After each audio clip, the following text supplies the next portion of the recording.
கலைன்ற பொண்ணுக்கு முதல்ல மாப்பிள்ளை வீட்ல இருந்து பொண்ணு பார்க்க வந்திருக்காங்க. மாப்பிள்ளைக்கும் கலையை பார்த்ததுமே பிடிச்சிச்சு. 2 பேரும் பேசி பாருங்கன்னு சொல்றாங்க. பேசினதுமே கலைக்கும் மாப்பிள்ளையும் ரொம்ப பிடிச்சிச்சு.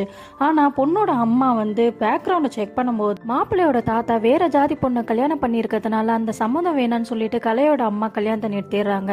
அவங்க அப்பா எவ்வளவோ சொல்லி பாக்குறாங்க, அதுவும் கேட்காம வேற மாப்பிள்ளை பாக்குறாங்க. இப்ப பார்த்திருக்க மாப்பிள்ளையோட அக்காவோட பொண்ணுக்கு மூல வளர்ச்சி இல்லாதனால அந்த சம்மந்தமும் வேணான்னு வேறொரு சம்பந்தம் கலையை பார்க்க வரும்போது கலையோட அப்பா சாவுல டான்ஸ் ஆடுறதை பார்த்துட்டு அந்த சம்மந்தமும் வேணான்னு சொல்லிட்டு போயிடுறாங்க. இந்த கல்யாணம் தன்னாலதான் நின்னுச்சுன்னு சொல்லிட்டு அவங்க அப்பா ரொம்பவும் கவலைப்படுறாரு. இதனால கலையும் அப்பா கிட்ட போயிட்டு உன்னை விட எனக்கு வேற எதுவும் முக்கியம் இல்லப்பா, எனக்கு கல்யாணமே வேணாம், நான் உன் கூட இருந்துறேன்னு சொல்லி 2 பேரும் அழுகுறாங்க. இப்படி கூடி வர கல்யாணம் எல்லாமே தடங்கி போகுதுன்னு சொல்லிட்டு கலையோட அப்பா கண்டிப்பா உனக்கு கல்யாணம் நடக்குமா அப்படின்றாரு. மறுநாள் பார்த்தா கலையோட அப்பாவுக்கு பர்த்டேன்றதுனால கலைக்கு அவங்க அப்பா தான் உலகமேன்றதுனால அவருக்கு கிஃப்ட் கேக் எல்லாம் வாங்கி வச்சுட்டு இருக்கா.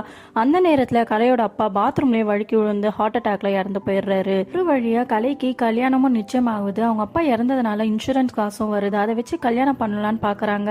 கல்யாணத்தை கோவில்ல வச்சிருக்காங்க. திடீர்னு கலையை காணோம். என்னன்னு பார்த்தா கலைக்கு பீரியட் ஆயிடுது.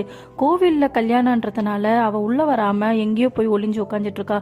அவங்க அம்மா அவளை கண்டுபிடிச்சு அவங்க சாரியை கிழிச்சு அவகிட்ட கொடுத்து ஒரு வழியா அந்த கல்யாணத்தை பண்ணி முடிச்சிடுறாங்க.